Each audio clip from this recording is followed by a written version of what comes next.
Well, the time is just gone 13 minutes past 8 as we continue with the second half of this evening's broadcast right here on Salam Media, Wednesday nights with myself, United Wadi, as we continue focusing on the race riots that are taking place in the United Kingdom. And the topic is racism and fascism still a cancer in the United Kingdom? Earlier on, we had Mazar Khan and we had Abdul Wahid out of the UK, and we're now joined by Sheikh Michael Mumisa, Cambridge Special Livingstone PhD scholar at the University of Cambridge, and also no stranger to Salam Media, Mabrur Ahmed, director of Restless Beings. Sheikh Michael, I see you at the top of the screen. Alhamdulillah, assalamu alaikum, and welcome. Wa alaikum salam wa rahmatullahi wa barakatuh. And to you as well, Brother Mabrur, assalamu alaikum wa rahmatullahi wa barakatuh to you as well. Wa alaikum assalam, my dear brother. Yes. Brother Mabrur, obviously, we will start with you. And we've spoken many times, particularly on the question of the Rohingya as well. And, the whole issue surrounding targeting a certain group of people.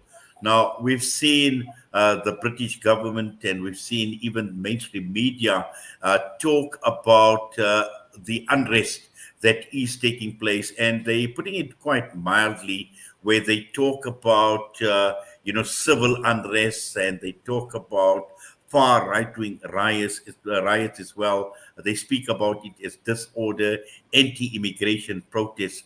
But in reality, and this is dealing with the topic that we're talking about, racism in its purest form, fascism also in its purest form. Yeah, I mean, I think it's very important sometimes to firstly, in the UK, in London, we don't know how this is being reported outside of the UK. So I don't know how it's being reported in South Africa and other parts of the world.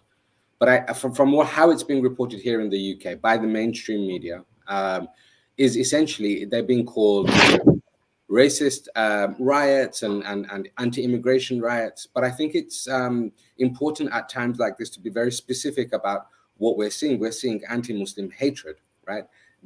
That's very specific. That's exactly what we're seeing on the streets across the UK for the last week, 10 days or so.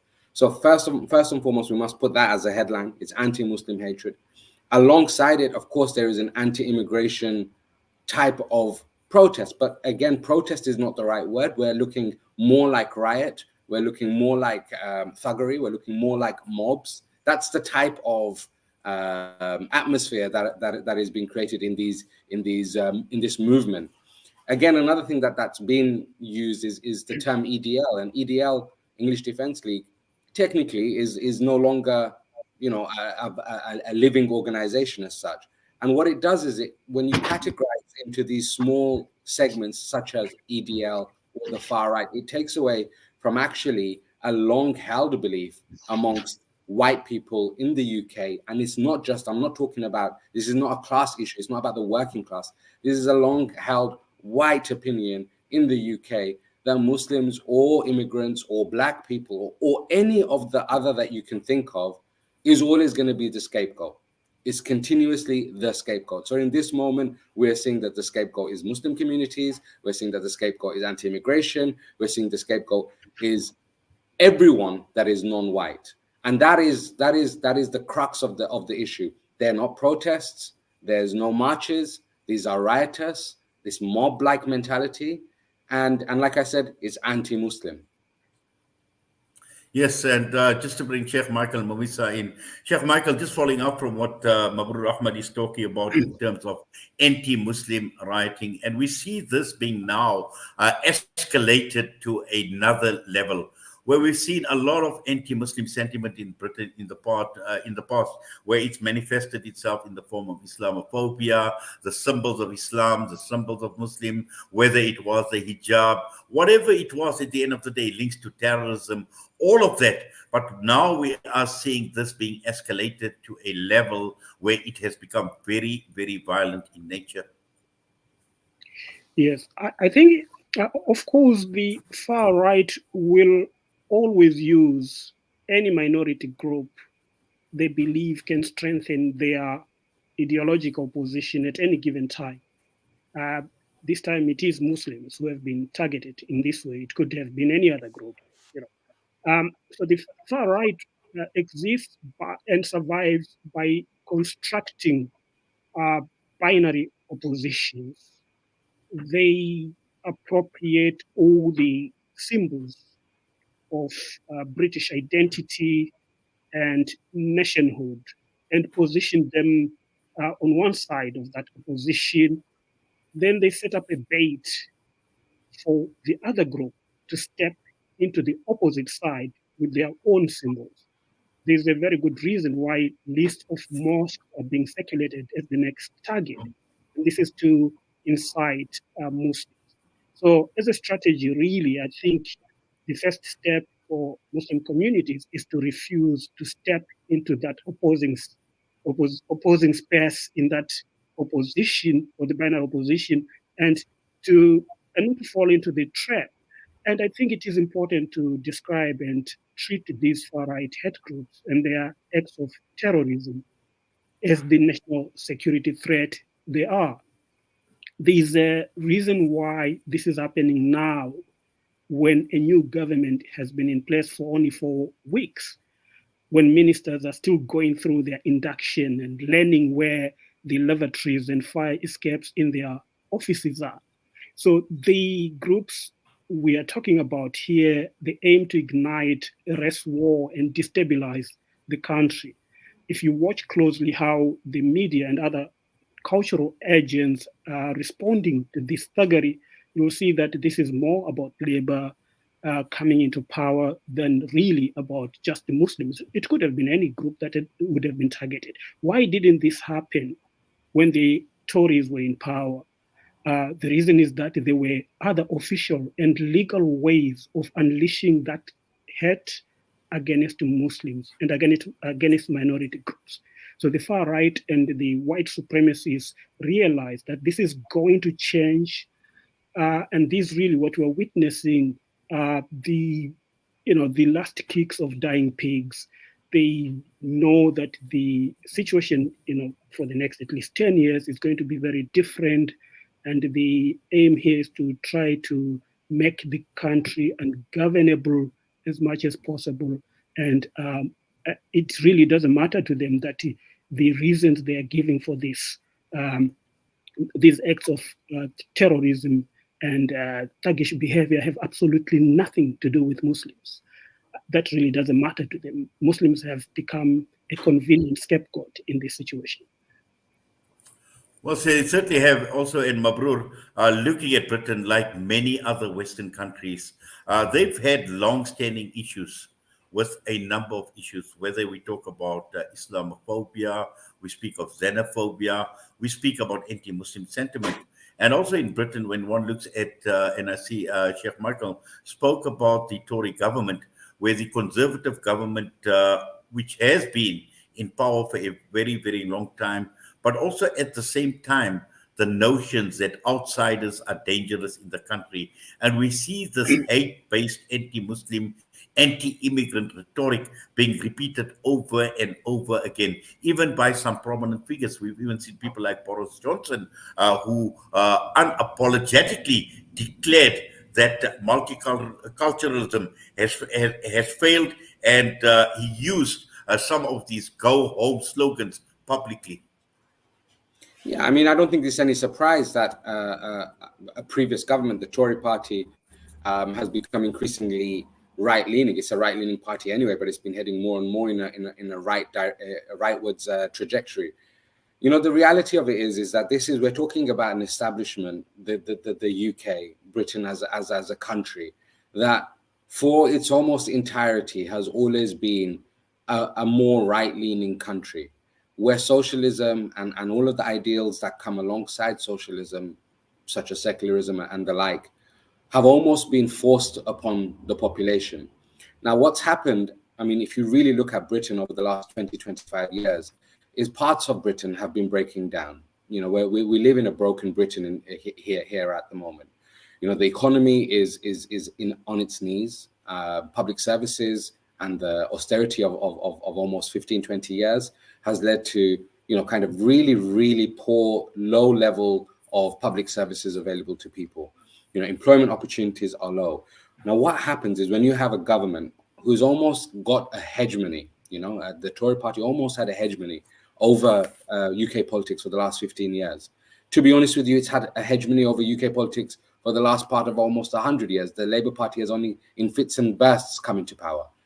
When it has that level of hegemony, in order to kind of detract away from policy failures, the easiest way is to find a victim group. And the victim group here, of course, would be the Muslims or any outsiders, and blame all of the issues that the economy and the country has on immigration and the pull of resources that migrants and immigration has had on the greater pot of wealth that the UK has. The bottom line is racism in any history that you can study it in does never comes from bottom up. It's always from top down. Racism and movements of policies that kind of victimize and identify and otherize communities is always done from a top down perspective. I think, if we're going to speculate, the UK government literally has turned, as just 4 weeks ago, from Conservative hands into Labour hands. It looks like Labour, with the majority that they have, in terms of the number of seats that they have, not in terms of the population and the number of votes that were cast for them, but in terms of the percentage of seats that they have, it seems that they will have a hold on UK power for the foreseeable future. Perhaps what we're seeing is from the likes of the Reform, from the likes of the right side of leadership in the Tory party, we're seeing instigation, provocation of these Muslim communities, perhaps as a way to kind of force the country into a point of crisis whereby snap elections may be called within the next 6, 12, 18 months, perhaps. But underlying all of that, underlying the top-down approach, what the thing that I think is unavoidable is, regardless of who's in power, there is an underbelly of society in the UK which at its core is racist. At its core, it is racist against Black people, Muslim people, it's racist against migration. It has a huge problem with anything which is outside of the government peddled middle line, the family unit, if you like. Anything outside of that is a huge problem for Middle England. And when I say Middle England, I'm not talking about the middle classes, I'm talking about where the majority of the population lies. And that is what we're seeing on the streets. These people have been whipped into a frenzy by this top-down approach of leadership, of mainstream media, and also of now what you call fringe media. There's certain channels in the UK that just spew this hatred. And all of that has led to thousands of people on the streets. It's led to people feeling unsafe. But what I want to just clarify one more time is it's not your working class, normal family member who's been incensed, white guy who's been incensed because he's made unemployed, can't afford to pay his electricity and gas bills. And as a result, the first thing he's going to do is become a raving lunatic and try and attack Muslim communities. He's only empowered to do that. And he's given guidance to do that by the top. Yes, Chef Michael, I noticed early on you made reference to racism and this fascism as an ideology. Now, are we seeing a resurgence of this ideology like we've seen? And we know that historically this is very, very deep rooted in many countries. And we've also seen reference now being made to Nazi Germany, fascist Italy, Hindutva, India, the US under Donald Trump. Now, all of this obviously tells us one thing, that, with the type of racism, with the type of fascism, the supremacism that we see and what we are currently in the UK as well, this resurgence, and like Mabrur spoke about, he says one needs to look at it top down. People on the ground obviously will go out on the streets.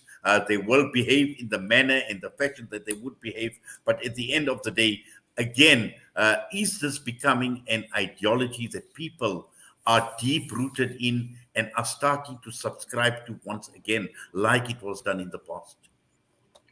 I think what is happening at the UK is different from other European countries and even different from the USA. We have to contextualize what is going on. We've had about 14 years of right-wing Tory rule. And at the same time, Labour won an election with a majority. So, which suggests that people rejected that 14 years of Tory rule. And that 14 years of Tory rule was characterized by creating a hostile environment towards minorities, towards Muslims, towards any group, brown and black people. And that was really normalized, and that was enshrined in law, the various immigration pieces of legislations and immigration laws and so forth and so on, and that happened. So what we are witnessing, really, I think I disagree that the UK is a country where a majority of people are racist. I don't think they are. But I think that the institutions, yes, are racist. And these are the institutions which construct the knowledge and the information that is then disseminated to the majority of people. But also, people tend to resist those kind of that kind of institutional knowledge that is passed down to them. And what is often not said in this story is that just as you had these groups of thugs going around trying to ban mosques and so forth, you also had multitudes of people resisting that. And these people were not all Muslims. A lot of them were non-Muslims. You had a lot of non-Muslims guarding mosques. You had a lot of non-Muslims reconstructing walls which had been destroyed by the far right terrorists. You also had a lot of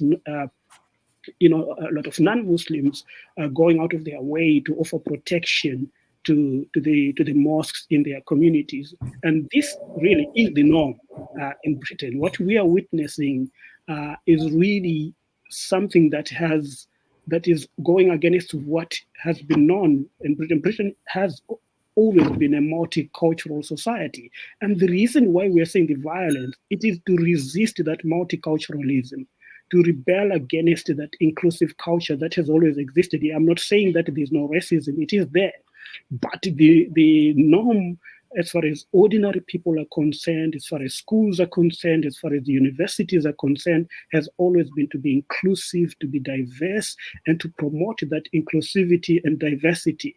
And as a result of that, you have got people on the margins, the kind of people we are seeing rebelling, trying to resist that. And they are particularly angry at the moment because they know that a lot of what we really celebrate in Britain in terms of multiculturalism and inclusivity and diversity was introduced by Labour governments. And they are very much aware that they had tried to really erase that in the period that the Tories had been in power. And what's going to happen is exactly what happened when Labour was in power, when it strengthened multiculturalism, it strengthened diversity, and that's what they're trying to resist. And the symbols of that multiculturalism and the symbols of those that inclusivity are things like the temples, the mosques, whether it is a synagogue or a Hindu temple or a Sikh temple. All these are being targeted. Now, at the moment, it is Muslims who are being targeted, but it could end up targeting other communities. There's, of course, a lot of people in black communities are being targeted as well, regardless of whether they're Muslim or not. I mean, yes, sorry, but also Sheikh Ahmed, just give me 1 second. Can I just come back a little bit on what Sheikh Michael was saying? I mean, I fundamentally agree with almost everything that you've said. But I think there's slight things that I might just like to add a point to, and maybe you can come back to it as well. I think, when we're talking about multiculturalism and we're talking about inclusivity and diversity, we are actually only really talking about the cities of the UK. We're talking about London, Birmingham, Manchester, and maybe 1 or 2 other places. But the vast majority of the UK, which is not the cities, right? That multiculturalism is neither understood, wanted, or accepted, right? The second thing is, if we're talking about how multiculturalism and diversity and inclusivity came to the UK, you attribute it to the Labour Party. I think that's very far-fetched and giving it a lot of credibility to the Labour Party. I'm not sure if I'm quite in agreement with you, but let's just say it is. I think multiculturalism, inclusivity, and diversity are only accepted as ideas because of the foundation, the political foundation that the UK and other countries finds itself in. We are capitalist countries. So if we're going to have the best minds and the best, bodies and physicalities working for this economy, then sometimes we need to understand that that might not always include white people. It might also include people of all different colors. So that's the main reason why multiculturalism is embraced. It's because actually it's not to do with the heart of a human, the heart of a society, because they believe that the world should be a globalist world and we should all be regarded with the same level of patience and respect and fortitude. But it's because actually, hang on, we have 5 million, 10 million brown, black people in this country. They are becoming economically viable. They are becoming economic assets. So therefore, let's embrace them. But it's forced upon everyone else. That's the corporate world talking. That's politics talking. That's the government talking. But that's not the same for Angela, who's pulling a pint in her pub. She doesn't understand why she needs to have a new brown and black employee. She doesn't understand why in her Yorkshire pub, she needs to embrace Black History Month. For her, that's forced down her. So that's the reason why there's such pushback. That's the reason why when the pushback happens, it's violent, because actually the multiculturalism is paper thin. It's only based on capitalism. It's not based on an actual acceptance. It's not an actual respect, and it's not an actual reflection of UK society. I agree, we are a multicultural society, but it's been forced down everyone's throats. That's my point. Yes, Mabrur, in fact, I think just staying with you as well. And, we speak about the power of collective amnesia. And this is quite interesting because when we're trying to define anti-immigration in a country like Britain, now this is a country now that is struggling to integrate the very people it had looted from, whose culture it had taken away. We know Great Britain has got a history. It built its greatness through violent colonization of Asia, of Africa, of the Middle East. It was founded on stealing wealth from these colonies, enslaving, exploiting local populations, and putting all of that all under the guise of civilizing the uncivilized. Yet, Absolutely. when we see the brutal nature of these riots, who is civilized, who is not civilized?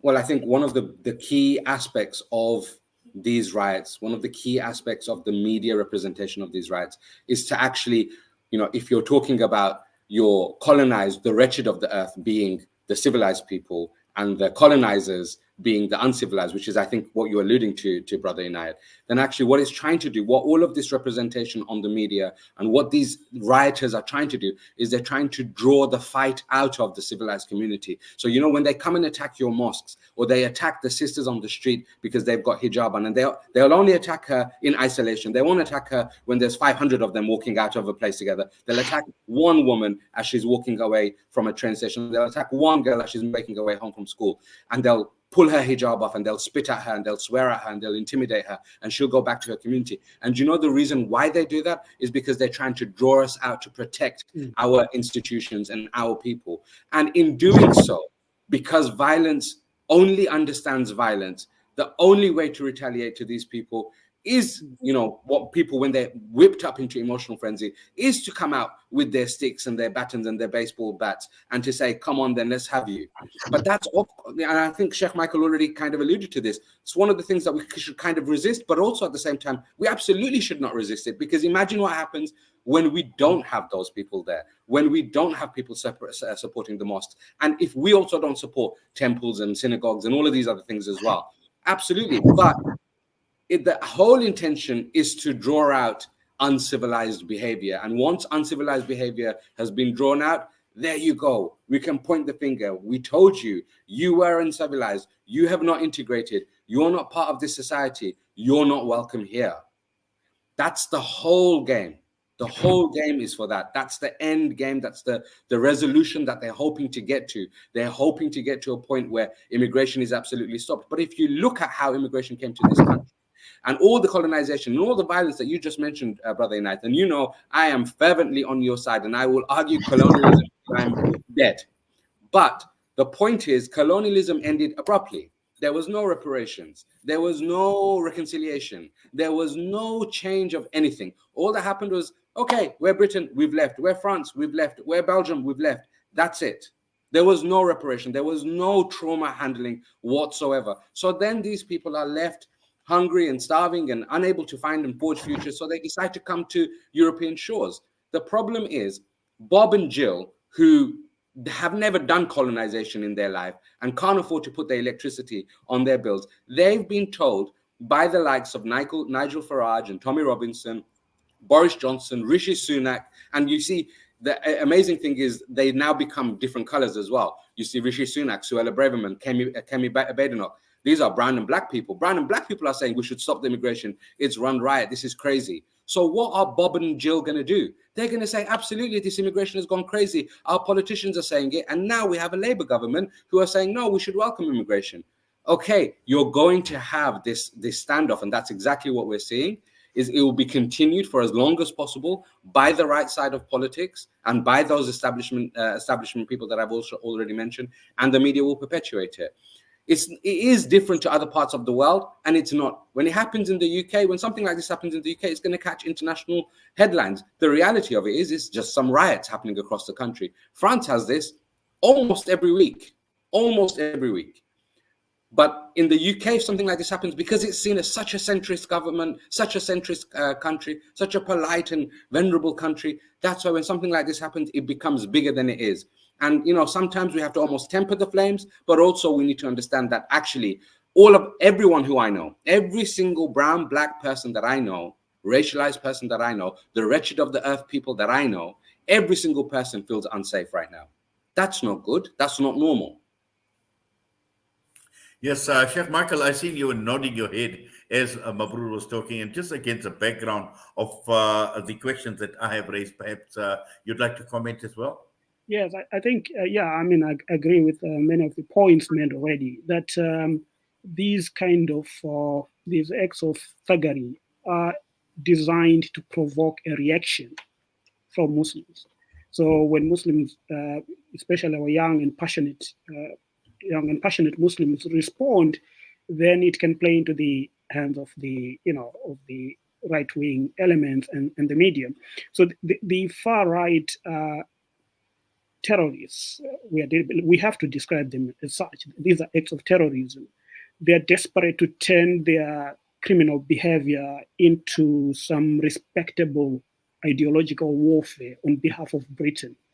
And the moment groups of Muslims respond, then they can say, "Well, you see, we told you so. This is how Muslims are." So I think we've been advising various Muslim communities not to fall into that trap and to let the police do their work. And this is really between the police and the protesters. And this is the family fight between white supremacist institutions. And what Muslims can do is to protect their institutions, to go volunteer and guard those centers of worship, and not allow themselves to be provoked into action.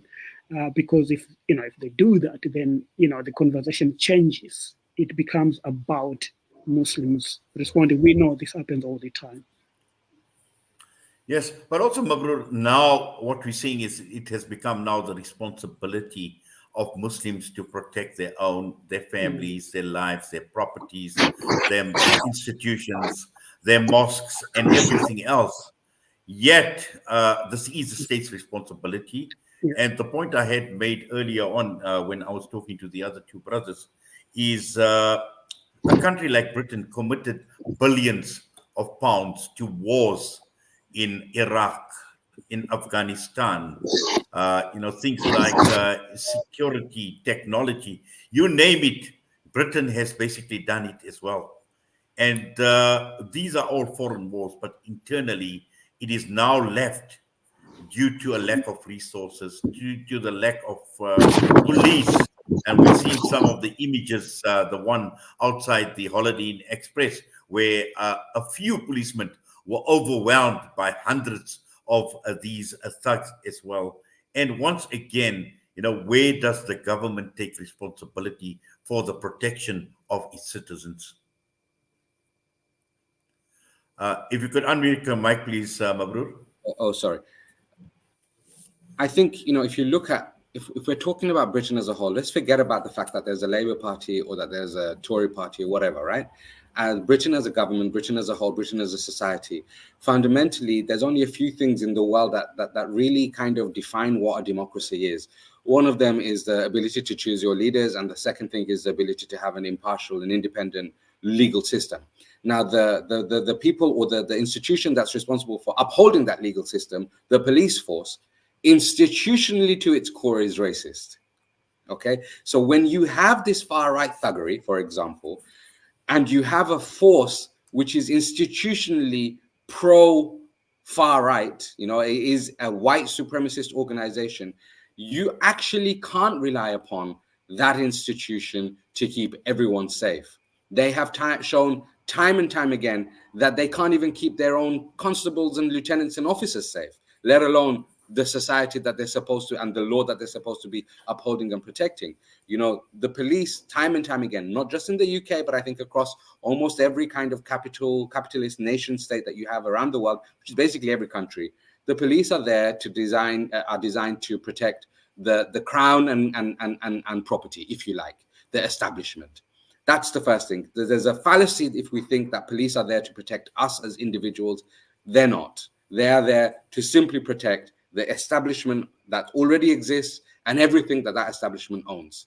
That's their primary objective. Secondarily, of course, the people who are in the police are human beings. And of course they care. And of course they want to uphold things on an individual basis. But if their institution is racist, then what is an individual going to do to change that? The reason why you have a limited lack of resources of police officers who are able to go in and stop things like the Rotherham Hotel, where the migrants were staying, and to be overwhelmed in places like Liverpool, which is, I think, maybe the fourth biggest city in the country, or even small towns like Southport. The only reason why those resources are overrun is, firstly, someone has made the call to not put enough police officers there. So there's fundamentally a decision that's been made that how many police officers do we send to something? 5, 100, 200, 500. If you really see it as a threat to your society, you would put a lot of police on the streets to protect it. So that's the first thing. There's someone who's made a manual decision. This isn't anything about resources. This is anything about the economy. This is about someone, maybe a chief constable in the area, maybe a mayor, maybe at a political level and an MP level, and maybe even on a greater level from a prime ministership level, that these things are not that big of an issue. Let's just deploy a few people here and there to protect the peace. It's not enough. Manual decision. Secondly, outside of the manual decision, the truth is there aren't enough police officers to protect all of the different things that happen across the country. Not just these rights, but many other things. Another reality, though, is you can't try and find me any other Western nation which has resources available to keep everyone safe. They don't. And the reason why they don't is because governments or societies and countries who are of this mold are created to have a binary, as Sheikh Michael mentioned earlier on, the right side and the left side. And that perpetual populism is being driven more and more and more and more and more over the years. And that's the direction, the trajectory of every country around the world. We're heading in much more of a right-wing direction. The question is why, and I actually asked you the question, Brother Inad, because I think you're from a place, you have the alhamdulillah, you have the wisdom of years on you as well, to have been able to see a country which was a fascist, bigoted country coming out to a largely democratic, largely peaceful country. What changed? What happened in that society? Who were the actors? Because it's not just Nelson Mandela. It wasn't just him. There must have been many other actors and many other factors. So perhaps you can give us some of your wisdom as well, my beautiful brother. Well, certainly, I think, obviously from a South African context, again, I think because we have been on the receiving end of apartheid, we have been on the receiving end of the colonizers as well. And having people like, yes, you mentioned Nelson Mandela, but many others who actually held the wisdom of taking this country at another level, but also at the same time, when it came to social cohesion, when it came to social harmony. And from the very onset, since we became a democracy, this became a matter of priority, where we had our very first government of national unity because social cohesion was a priority at this point in time, and it required embracing each and every one. And this is the reason why we called ourselves a rainbow nation as well. It's a rainbow that came together. And this is the reason why where we are at this point in time. Yes, we've had our problems. We've had xenophobia against people from other countries, African countries, but that was actually put to bed very, very quickly. And it's not unlike what you've just mentioned. You correctly pointed out is when even your security apparatus is subservient to a system where it's subservient to a government. And we can even draw comparisons of Britain to countries like India, for example, where you've got a BJP government that subscribes to a Hindutva ideology, where you have a police force that subscribes to that Hindutva ideology. Where will minorities be protected? It's the same, Absolutely. and you've I covered think Rohingya. just one thing as well, Brother Knight. I think, we talk about the Labour Party as if there's some sort of saving grace, but just before the actual election, the leader of that party, Keir Starmer, literally labelled Bangladeshis as people who he was thinking the first to be deported. I mean, what world are we living in? This definitely isn't a nation which is a rainbow nation. This is very black and white.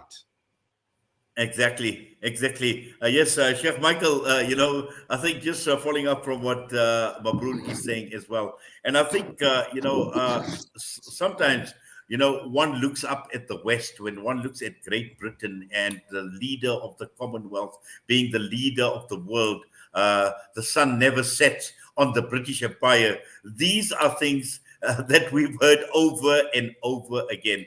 For us sitting here in the darkest corners of Africa, and when the world looks up to the West, but in a country that is supposedly a superpower, supposedly was a superpower, supposedly was the greatest nation of earth, to see what is unfolding today on the streets of Britain, what does it actually say about the country?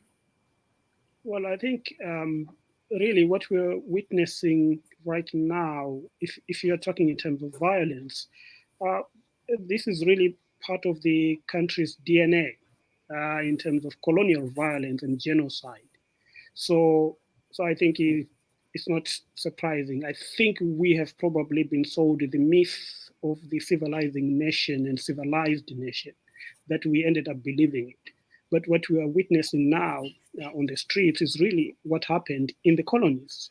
I mean, worse happened, than what we're witnessing now. This is just, you could say, maybe traces of what happened in the colonies.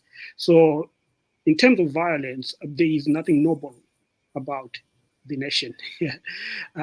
It has historically been one of the most violent nations on the planet in terms of, wherever it has gone, it has unleashed genocide and all forms of violence. I think it's important to be honest about that.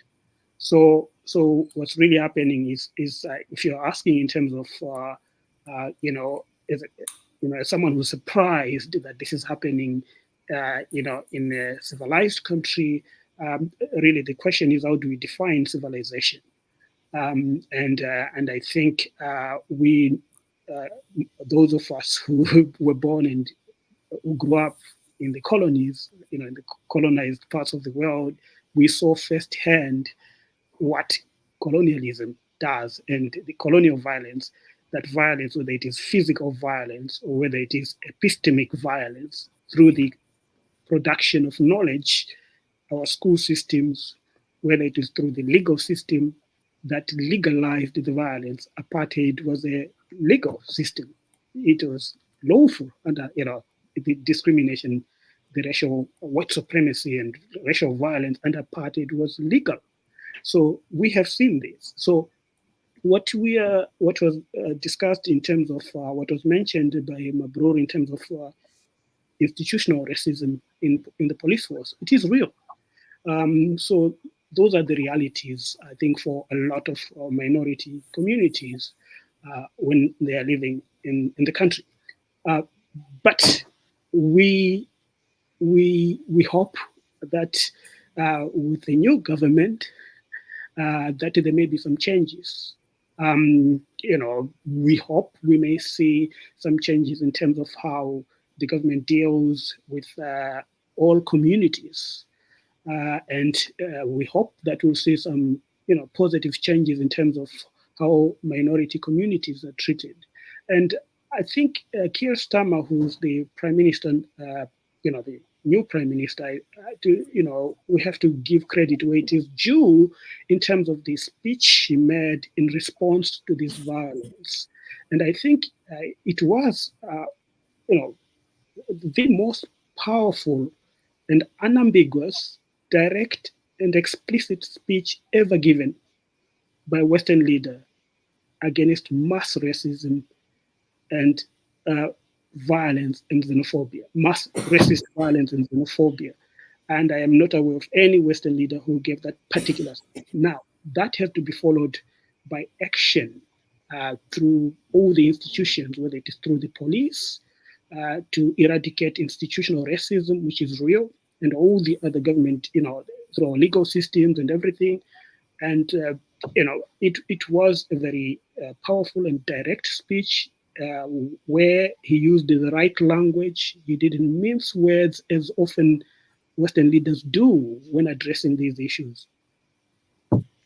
Yes, also Sheikh Michael, but I think, at the end of the day, and I think Mabrur pointed out earlier on as well, is this not an about turn on the part of Starmer?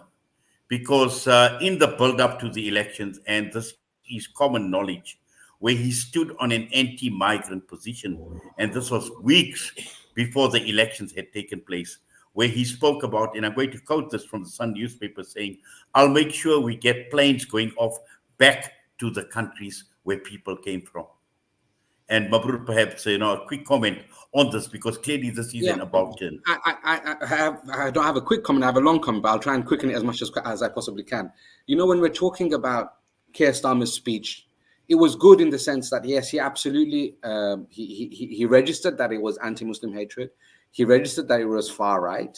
But what he didn't register, and I think this is the most significant element, is that if you put all of the blame on Bob, Steve, and Jill, who are on the streets, you absolve all the blame from the establishment, all the blame from the media. This thing only gets peddled, like I said, top down. Racism in history, you can go and study it, I have, in any format comes top down. It never goes bottom up. So you can't just label the people who are on the streets right now as far-right thugs and anti-Muslim hatred. You have to go to where it's coming from. And where it's coming from is the very top of the right-wing leadership and all of the media, the mainstream media, which supports, purports, and actually perpetuates the entire thing. I think, if you just kind of jolt it back into the reality, if we're talking about capitalism and the way that the world works, all of these corporations that have embraced the DEI, diversity, equality, and inclusion, they've spent hundreds of thousands of pounds and millions of pounds on all of these different months, South Asia month, Black African History Month, all of these types of things. But when it comes down to the crux, have they actually come out? Have you seen Barclays Bank come out with a statement saying, we find all of these actions against all people absolutely abhorrent, and anyone who is found within our company who is part of this far-right movement, we will immediately terminate their contracts? Has that happened? That hasn't happened. Why? Because all this is about capitalizing on whoever you can capitalize. So right now, in the last 15, 20 years, a great market to capitalize on are young Muslim people, Black people who are, because obviously we are colonized people, our grandparents and our parents were colonized people. We are a driven and a motivated society. So we will try our absolute level best, much more than anyone who comes with privilege, to try and achieve and to attain. And the last thing I want to just say, because I know I've been going on for too long, is when we're talking about the majority of the Muslim community here in the UK at the moment, unfortunately, or not unfortunately, but factually, they actually haven't lived in the colonies. They are not born outside of this country. They're born in this country. So when they have been told for all the time when they've been going to school, you are welcome, you are part of this country, you are British, you are English, you are the fabric of this nation, and then they see that people are saying that you're not the fabric of the nation, what do you think is going to happen? For us, myself included, those who are born here, this is as bad as there's not a trace of what happened in the colony. This is the colony. because this is our colony. We were born here. So when we're told when we're born here, you're not welcome here, it's the same as when the white man went to India or went to St. Lucia and said, you're not welcome here. This is our country. We feel exactly the same. So of course people are going to be aggrieved. Of course people are going to come out in their numbers to try and show solidarity and support. But also, of course, people are going to be terrified. And I think, just to finish my last point, Sheikh Michael, I will highlight and I will sing your praises for this. The only term to use for all of the people who are associated with this movement is terrorists, because they are striking terror into the hearts of millions of people in this country. Jazakallah for that. I see we've got about 2 minutes as well. Sheikh Michael, final thoughts from you. Well, I mean, I agree with my colleague here, Mabrur, and yes, I mean, there's nothing to add. He has eloquently put everything, explained everything, and all I can say is that we just hope that we'll begin to see, I mean, the defeat of these terror groups on our streets, and also, for the government to really take a position on this, because if these were groups of brown and black Muslims on the streets and banning things, there would have been no hesitation whatsoever to classify them as acts of terrorism, and the resources would have been found to put a stop to it. But because these are mostly white male who are on the streets and banning things, so there's a reluctance to really describe it as what it is, terrorism. And part of it is because it has really become institutionalized. The terror itself has been institutionalized and normalized through the media, through for the past decades or so, and that it has become part of the culture. So when you describe what is going on as terrorism, it means you are pointing a finger at established norms, established traditions. So that's where the reluctance is coming from, to really describe it as what it is. Because if Keir Starmer, as eloquently as he has described these groups, if he were to describe them as acts of terrorism, and we hope he will also be pointing fingers at the institutions that has produced him. So yes, I think we hope, and we are hearing that rather those in the security services and others are already talking about, describing these acts as acts of terrorism, but they are taking too long to do so. And the reason they are beginning to talk like that is because there's pressure from various Muslim groups who are asking these questions, and who are saying exactly what I've just said to you, that if these were Muslims who are out and threatening communities, they would have been designated terrorists. And why is it taking so long for the government to do the same with these white supremacist far-right terrorists? Well, we can picture the headlines if it were Muslims on the streets of the UK. Terror strikes the UK. I can imagine the tabloids as well. But to you, Sheikh Michael, Mumisa, and also to you, Mabrur Ahmed, Jazakallah as always for your time with us right here on Salam Media. And we wish you well. We make dua for your safety, for the safety of the communities as well. Allah protect us all, inshallah. Assalamu alaikum wa rahmatullahi wa barakatuh. Wa alaikum salam. Sheikh Michael Mumisa and Mabrur Ahmed with us this evening, which brings us to the end of this evening's broadcast. And I must say, another absorbing broadcast right here on Salam Media with our guests on Wednesday nights, where we look at issues, we take them apart, we have a detailed discussion, we unpack, we analyze. And once again, it's been an absolute pleasure being in your company. So from myself and the team here at Salam Media, Assalamu alaikum wa rahmatullahi wa barakatuh.